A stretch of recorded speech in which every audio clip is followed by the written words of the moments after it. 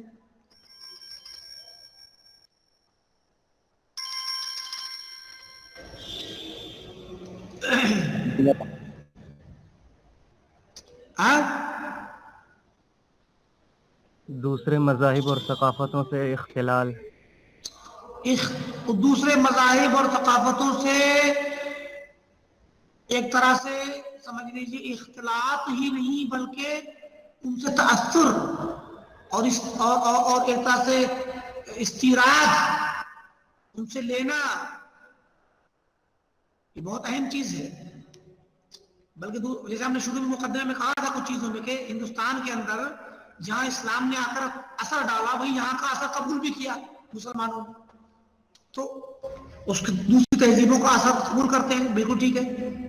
بلکہ یہ چیز تو شاید ہمارے یہاں لکھی ہوئی بھی نہیں ہے، بہت اچھا کیا آپ نے، لیکن آپ لوگوں سے ڈسکس کرنے، اصل میں یہ بھی جو لکھا ہے ہم نے یہاں پہ وہ طلبا سے ڈسکس کر کے ہی لکھا ہے، کیونکہ یہ چیزیں ایسی ہوتی ہیں ان کے بارے میں لیکچر دے کے پڑھا کے سنانا جو ہے وہ نہیں ہے ضرور، مطلب کوئی اس طرح فائدہ یہ ہوتا ہے کہ طلبا خود سوچیں اور پھر اس پر اپنی رائے دیں. اس کے علاوہ اور بھی چیزیں ہیں، تقریباً زیادہ چیزیں آ گئی ہیں. غلو بھی ہے، غلو کرنا کسی کی شان میں، صالحین کی اس میں غلو کرنا یا دین میں غلو کرنا، مطلب صالحین میں غلو کرنے سے دوسرے مسائل کھڑے ہوئے اختلاف کے، اور دین میں غلو کرنے کا مطلب ہوتا ہے کہ مطلب جیسے خوارج ہیں یہ غلو کرتے ہیں دین میں، کہ مطلب یہ کہ آپ اگر ایک سنت پہ چل رہے ہیں تو اگر اس میں آپ غلو کریں گے تو یہ خطرناک چیز ہے. بعض لوگوں کو آپ نے دیکھا ہوگا کہ وہ دین پہ نہ چلنے والوں یا کسی خاص چیز میں اگر کوئی بندہ تھوڑا ہلکا ہے، سستی کرتا ہے، تھوڑی سی کمی ہے اس کے ہاں، تو بہت سخت خطرناک قسم کی تنقید کرتے، اس لگتا ہے کہ وہ کفر کر بیٹھا ہے. یہی مسئلہ خوارج کا ہے، وہ ان کے یہاں عمل پورا کا پورا عمل جو ہے شرط ہے اس دین کی ایمان کی صحت کے لیے، اگر ایک بھی عمل چھوڑا تو کافر ہو گیا. کیوں؟ کیونکہ ابھی آپ نے سنا نا، ہم نے حدیث سنائی کہ تحقیرون صلاتکم من صلاتہم، ان کی صلات اتنی پیاری ہے کہ صحابہ سے فرمایا اللہ کے نبی نے تم اپنی نمازیں حاقر سمجھو گے ان کی نمازیں دیکھ کر کے، خود کو حاقر سمجھو گے، کہہ رہے ہم کیا نماز پڑھتے ہیں، اصل تو یہ پڑھنے والے ہیں. یہ کیا چیز ہے؟ صحابہ کرام کی صلات حقیر ہے ان کے سامنے، سبحان اللہ، کتنی بڑی بات ہے. آخر کیا ہے ان کی صلات میں خوارج کی؟ جبکہ صحابہ کے بارے میں اللہ تعالیٰ فرماتا ہے فَإِنْ آمَنُوا بِمِثْلِ مَا آمَنْتُمْ بِهِ، صحابہ کا ایمان، صحابہ کا عمل، صحابہ کی فہم ہمارے لیے حجت ہے. اور صحابہ کے ایمان و عمل اور فہم کو اللہ کے نبی فرما رہے ہیں کہ تم اپنے عمل کو ان کے عمل کے سامنے حقیر جانو گے. کیا ہوگا ان کے پاس؟ غلو ہی تو ہوگا. قیام، لمبا قیام، رکوع بڑا ٹھہر ٹھہر کے لمبا. ہم نے دیکھے ہیں نمونے مدینے کے اندر خوارج کے، سبحان اللہ. پاکستان کے بعض وہ خوارج جو خوارج کی ذہنیت کے تھے، ان کو اب وہ خود کو تھوڑی خوارج کہتے ہیں، ہم نے ان کو خوارج خود میں کہہ رکھا ہے. ہم نے ان کو بھی نہیں کہا کہ تم خوارج ہو، ہم نے کہا کہ آپ کی یہ جو بعض افکار ہے خوارج کی جیسی ہے. تھوڑا سا انسان سے نرمی سے کہا جاتا ہے نا. ہم نے دیکھا کہ اس کی صلات کو دیکھ لے واللہ ہمیں خود میں شرم آتی تھی کہ ہم لوگ نماز ایسے پڑھ لیتے ہیں، اور وہ بندہ اس کا سجدہ کرنا آرام آرام سے، بہت لمبے انداز میں، اور آرام آرام سے سجدے میں جانا، آرام، اتنے آرام سے کہ عمومی جو معتدل طریقہ اس سے بھی زیادہ دھیرے. اور لمبی قرات، لمبا رکوع، لمبا سجدہ، لمبا ہر چیز ٹھہر ٹھہر کے. تو مراد ہے کہ آپ کو ہر چیز میں قرات اس کی اتنی بڑھیا کہ اچھی اچھی قاری فیل ہو جائے اس کے سامنے. اس کی آواز ہی بڑھیا تھی، قرات ہی بہت بڑھیا تھی. مگر فکر کیا تھی؟ مخالفین کی تکفیر. لیکن اللہ کا شکر ہے وہ بدل گیا تھا ہمارے ساتھ رہ رہے کہ ہمارے یہاں پڑھنے آتا تھا ہمارے پاس باقاعدہ. اور اس کے بعد اس نے علم لیا عقیدے کا اور بہت سی چیزوں کا. تو بہت سی چیزوں میں ڈسکس ہونے کے بعد ٹھیک ہو گیا. تو مقصد کہنے کا یہ ہے کہ وہ چیز دکھتی ہے. آخر کیا ان کے پاس جو صحابہ کی نماز، ان کا صوم. اب بتائیے اللہ کے نبی نے کہا صیامکم عند صیامہم. صحابہ اپنے صیام کو حقیر جانیں گے خوارج کے صیام کے سامنے. تو صلاۃ میں تو سمجھ میں آتا، صیام میں کیا سمجھ میں آئے گا؟ آپ بھی بھوکے ہیں، خارجی ہے، خوارج بھی بھوکا ہے شام سے صبح سے شام تک. تو کون سی ایسی چیزیں جو اس کے صیام میں زیادہ ہے جو آپ کے یہاں نہیں ہے؟ سوچنے والی بات ہے کہ نہیں ہے؟ وَقِرَاءَتَكُمْ عِنْدَ قِرَاءَتِهِمْ. صحابہ کی قرات کے بارے میں اللہ کے نبی نے ایک صحابی سے کہا کہ آؤ میرے پاس مجھے قرآن پڑھ کے سناؤ. تو انہوں نے کہا یا رسول اللہ کیا میں آپ کے سامنے پڑھوں؟ آپ کو تو نازل ہوا ہے. آپ نے دوسرے صحابہ کے بارے میں کہا، ایک صحابی کے بارے میں کہ جو ہے تمہاری آواز میں داؤد کی مزامیر کی آواز، مطلب اس کی ان کی مزمار ہے وہ ہے، ان کی سریلی داؤد جیسی سریلی آواز ہے تمہاری. تو مطلب کہنے کا یہ ہے کہ صحابہ کرام کی سے اللہ کے نبی نے ان کی تعریف بھی کی، ان سے قرآن سنا. بلکہ ابن مسعود رضی اللہ عنہ کے بارے میں کہا کہ من اراد ان يقرأ القرآن قدا طريا كما انزل فليقرأ على قراءة ابن ام عبد. جو بندہ یہ چاہے کہ قرآن کو بالکل تر و تازہ انداز میں پڑھے، ویسے ہی جیسے کہ نازل ہوا تھا تر و تازہ، تو اسے چاہیے کہ ابن ام عبد کی قراءت پر پڑھے. ابن مسعود ابن ام عبد بھی کہتے ہیں. تو مقصد کہنے کا یہ ہے کہ اللہ کے نبی نے صحابہ کی تعریف کی، اتنی تعریف کہ جو ہے قرآن تر و تازہ بھی کبھی کبھی گرم گرم تازہ تازہ نازل ہوا ہو. گرم گرم چیز تازی تازی ہوتی ہے نا. تو مراد یہ کہ اس کے باوجود انہیں صحابہ سے کہا کہ تم اپنے قرآت کو ان کی قرآت کے سامنے حقیر جانو گے. ایک صحابی قرآن پڑھ رہے تھے، ان کے گھوڑے جو بھٹکنے لگے. تو انہوں نے آ کے شکایت کی کہ نبی سے کیا سنا، میں رات میں قرآن پڑھ رہا تھا، میرے گھوڑے بھٹکنے لگے. آپ نے کہا کہ یہ تمہارے گھر میں تمہاری قرآت سن کر فرشتے نازل ہو رہے ہیں. جن کی قرآتوں کو سن کر فرشتے نازل ہوتے ہیں وہ اپنی قرآت کو حقیر جانیں گے خوارج کی قرآت کے سامنے. کیا چیز ہے ان کی قرآت میں؟ یہ غلو فی الدین ہی ہے اور کچھ نہیں. ہر چیز میں غلو، قرآت میں بھی غلو، ہر قرآت کی ادائیگی میں غلو، پڑھنے کے طریقے میں غلو، اس خشوع اور خضوع میں غلو جو قرآت کے وقت ہوتا ہے. وہ صیام کے اندر جو خشوع خضوع ہونا چاہیے، صیام میں جو پابندی اور استحضار ہونا چاہیے رب العالمین کی عبادت کا، اس میں صلاۃ کے اندر ظاہری ارکان اور اندرونی غلو، اندرونی خشوع خضوع کی تمام چیزوں میں غلو ہے. ان کے یہاں حد درجہ غلو ہے، جو غلو ان کو ایک الگ پہچان عطا کرتا ہے. کہ غلو فی الدین سے بچنا بہت اعتدال ضروری ہے. مشائخ، لمبی قرات کرنا یہ ثواب کا کام نہیں ہے اس معنی میں کہ آپ سوچیں کہ میں لمبی لمبی قراتیں کروں گا تو مجھے بہت ثواب ملے گا اور اس پر آپ دوام برت رہے. اللہ کے نبی نے کہا کہ میں رات کو سوتا بھی ہوں اور اٹھ کر کے عبادت بھی کرتا ہوں. تو کوئی انسان لمبی قرات، اتنی لمبی لمبی قرات کرے کہ رات بھر سوئے ہی نہ یا آدھا گھنٹہ سوئے اور کوئی رات جاگے، یہ غلو ہے. سمجھے کہ نہیں؟ آپ نے کہا ابن عبداللہ بن عمرو بن عاص سے کہ تمہارے نفس کا تمہارے اوپر حق ہے، تمہاری ساری چیزوں کی نہ، تمہاری آنکھوں کا حق ہے، تمہارے ہر چیز کا، تمہارے پھر والدین کا حق ہے، تمہاری بیوی کا حق ہے، رب العالمین کا بھی حق ہے، سارے حقوق ادا کرو. انہوں نے کہا یا رسول اللہ میں روزے رکھنا چاہتا ہوں، میں قرآن پڑھنا چاہتا ہوں، روزانہ پڑھنا چاہتا ہوں. آپ نے دھیرے دھیرے کر کہا مہینے میں ختم کرو، 15 دن میں ختم کرو.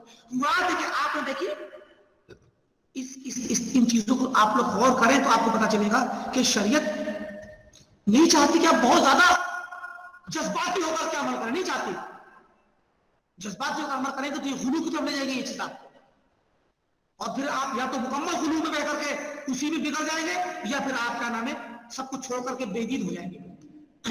اس لیے کم کم اتنا جتنا کہ ہضم ہو سکے. زیادہ اچھا کھانا زیادہ کھا لیں گے آپ تو پیٹ خراب ہو جائے گا, نہیں ہو جائے گا آپ کا. مرغا ہو, بکرا ہو, مٹن اور کے الگ الگ ڈشیں ہوں, بریانی ہو, کباب ہو, یہ جو بھی چیزیں آپ کو اچھی لگتی ہیں تو کتنا کھائیں گے آپ؟ کلو, 2 کلو, 4 10 کلو, 15 کلو کھا جائیں گے آپ. ہاں مشائخ,